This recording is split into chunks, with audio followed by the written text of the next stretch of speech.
wanna go?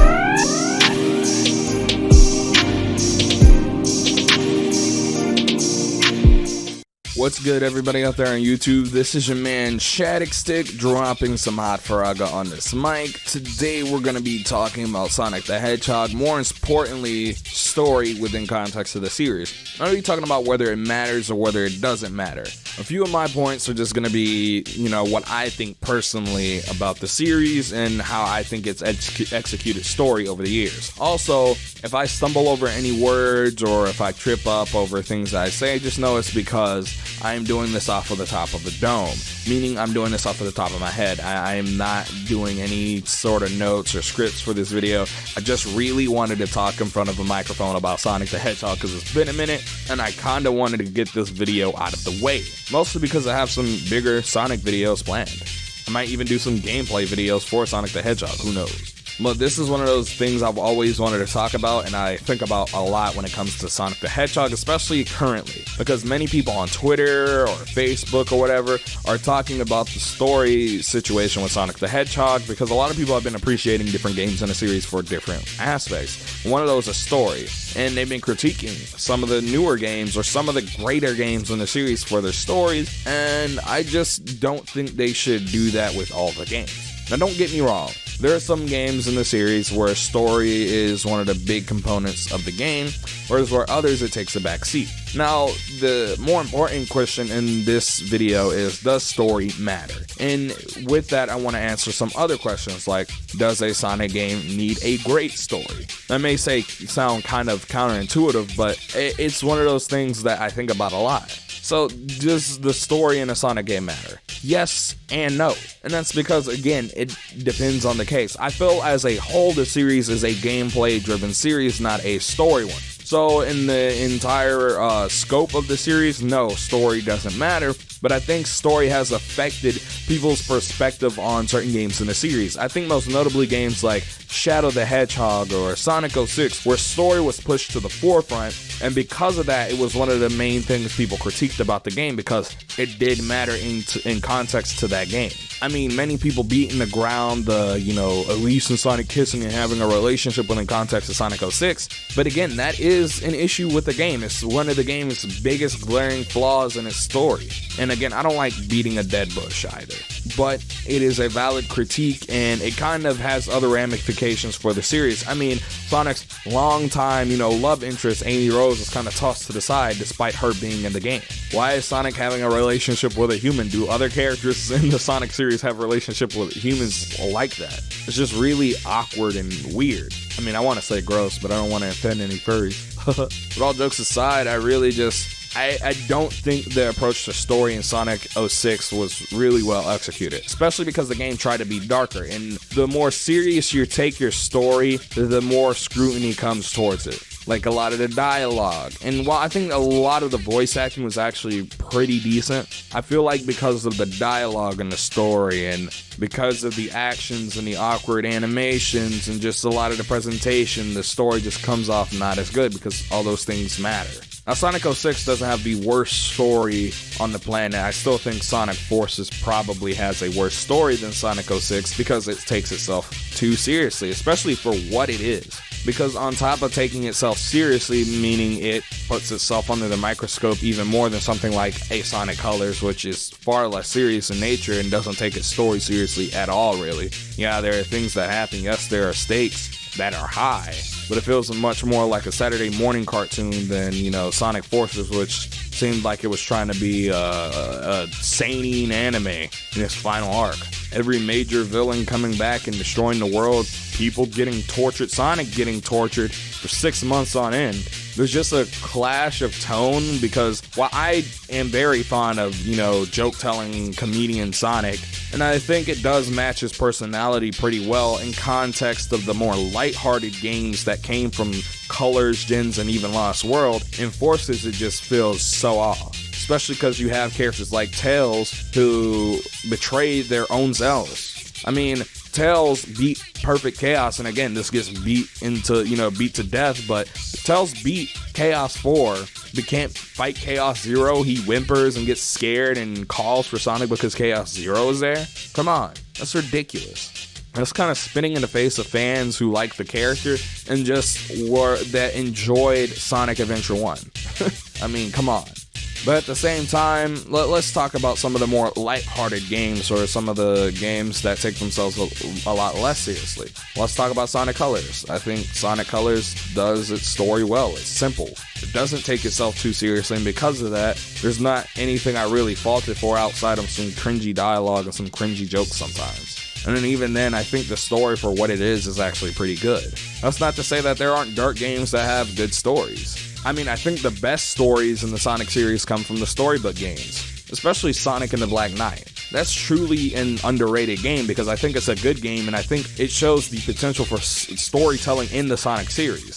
It's just too bad that, the storybook series had to die on the Wii. Sonic Unleashed is most notable for having some great storytelling. And while I don't think Unleashed is as good as people are, making it out to be now, especially in the story department, I think it does a lot of things well. First of all, Unleashed is just basically Sonic Adventure 1, but good. I don't think Sonic Adventure 1 has a great story. It has a passable story, and while at the time people thought, I think, including myself, thought it was great, looking back at it now, there are just too many issues with Sonic Adventure 1, especially in terms of presentation, for me to sit there and say, I think the story's good. There's also a lot of inconsistencies, and I can't get behind Sonic Adventure 1's story anymore, even though I think the lore that it added was pretty great. But Sonic Unleashed, I think, takes Sonic in a direction that the storybook games continued, especially Sonic and the Black Knight. First of all, it was the first game, I think, that really streamlined the story and kind of trimmed down the fat around Sonic in terms of how many characters were there and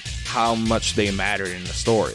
And I'm speaking in terms of the modern games. Because one of the greatest, criticisms that the Sonic franchise gets is that people don't like the other characters. Sonic fans do. My favorite character is Blaze, but many people don't care for these extra characters. And in some regards, I can see why. In others, I can't. But I think as a whole for the series going forward, it's a smart decision that they made, especially in context to Unleashed. I mean, we get a heavier focus on Sonic and Chip and their relationship and the growth between the characters. So I think it emphasizes a greater loss towards the end of the game when we learn that Chip is like Gaia and that he has to be sacrificed, for the planet, basically, to be saved. It's just one of those things where I feel like less becomes more. There's a lot less that gets in the way of it, like Sonic Adventure 1. I mean, it really is Sonic Adventure 1 in every way. Eggman finds an ancient evil, Sonic has to get the Chaos Emeralds to defeat the said ancient evil, and then he learns that the said ancient evil isn't necessarily all that evil. It has a good side. And either that good side's been helping him the entire time or has been asking and crying out for help. And at the end, he, collects all the Chaos Emeralds, turns supersonic, and saves the planet from a cataclysmic event. Whether that be the planet exploding into like 7 different pieces and then somehow fitting back perfectly, like it was just, some type of Rubik's Cube or something, or saving it from an anime tentacle monster from, some hentai on Pornhub. Either way, Sonic saves the planet. Boom. End of the story. I feel like the things people appreciate Unleashed for aren't the right things. They think, Sonic needs to have darker themes or have a darker tone because that's what it was supposed to be in comparison to Mario. And while that's true on some level, it was just supposed to be cooler than Mario, not necessarily darker. I just think that Sonic Unleashed exudes what a Sonic story should be at its base. I mean, a lot of the spin-off games do this well. I don't think the flagship story titles do this well. A lot of the spin-offs do it well. Like I said, the storybook series. Sonic Riders does it well. You create a rival for Sonic. They, fight for an arbitrary prize. But they, in the end, wind up having to defeat Eggman. That's really how I think the Sonic story should be told. And in that, you have a lot of characters. I just think the Sonic franchise does either too much and winds up being seen as edgy and cringy in the cases of, things like Shadow the Hedgehog or Sonic 06, when in all reality, they either need to give every character purpose, like in Sonic Adventure 2 or, Sonic Riders, or even Sonic and the Black Knight, or streamline the game like a Sonic Colors or Sonic Generations or Sonic Unleashed. Sonic Generations, and I think, is really the biggest example of story not really needing to be a big factor, because a lot of people who are really heavy into Sonic stories criticize it for having a weaker story.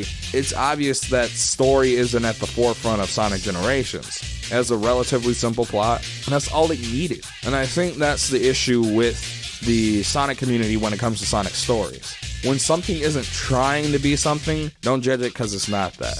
I shouldn't judge Sonic Colors because it's not trying to be Sonic Adventure 1. Because it's not trying to be Sonic Adventure 1, it's trying to be Sonic Colors. We have to judge it on what the game does rather than what it doesn't. And I know that sounds kind of counterintuitive. You know, you obviously do want to judge games on what they don't do, but we want to judge them based off of what they do well and what they don't do well, is what I'm trying to say. Because not every Sonic game needs a complicated story. Not all of them need a great story. Generations is the perfect example of that. Because they just give Sonic a motivation, and the motivation there is to basically save the world from being turned into white voids. It's simple. They don't add too many complexities to it. Sonic gets the job done. I didn't sit there and think, oh man, I'm disappointed that, you know, Sonic didn't, you know, go off and collect the 7 Dragon Balls and wish all these characters back to life and going back in time and change all this, you know, arbitrary stuff, because that's not what I believe the Sonic franchise is. I just think it's, you know, a cool dude who goes fast and saves the world. That's really what it's about. And whether they execute that by making the game story more complex or having a lot more darker themes, like something like a Sonic Adventure 2, again, one of the greatest stories told in the franchise, or they go about it in the way that Sonic Colors did by, you know, having a more lighthearted comedic story, I feel it's fine. You may hate the jokes they tell, but I hate the cringy dialogue they have in the earlier games, or in almost all the games. It's really just the entire franchise that has cringy dialogue everywhere. That's why I love it. It's cheesy, and nobody can stop me from loving it. But tell me how you feel about my discussion down in the comment section below. You know, if you agree with me, tell me why. If you disagree with me, tell me why. I mean, I'm genuine because there's so many different opinions on this in the Sonic community, and I feel like a lot of people just aren't seeing it from both sides. Because I completely understand where the people who, you know, want the heavy story emphasis, you know, are coming from. Especially because Sonic Adventure 2 established that early on. And you have games like Shadow the Hedgehog and Sonic 06 that reinforce it. And despite whether they did it well or not, they reinforced it nonetheless. I'm sorry, I can't speak English. I'm doing this off the dome. I'm not reading. My brain can't comprehend what I'm saying, and I'm thinking faster than I can speak. I'm sorry.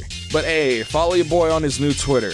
Hey, your boy's account got destroyed by Twitter for reasons I'd rather not talk about in this video. So just follow my new Twitter. Links will be down in the description. Also, make sure you buy the new merch. We got some Bayonetta shirts, and it directly supports the channel. So if you could do that, they're cheap. They're $15, and the designs are pretty cool. Also, if you want a cool place to chat with some people in the community and me, myself, you know, go ahead and join the Discord. Link will be down in the description below. Tell me any other Sonic related topics you'd like me to cover on the channel. I'd be happy to do it, or you'd like to hear my opinion on. I mean, again, I'm not the end all be all the Sonic opinions. There's other people out there. They think differently. So what? I don't really care. Again, I think the lore and stuff the Sonic universe has is great. I think what many of the fans are doing, like my boy, the Sega Scourge, is actually great for the series and great for the community. You should check out his what ifs on the Sonic series. My favorite one is the what if EMERL never died or whatever. I forgot what it was. I'll put it up here on the video right here. I think it's what if EMERL never died or something like that. But I watched that entire what if and I really like it. I think it's really great, and I think you guys would like it too. So if you want some great Sonic storytelling, go watch my boy Sega Scourge. But again, remember, Hot Faraga turns to Cold Blizzaga. Make sure you chill out some of my other videos. Peace, kiss, kiss.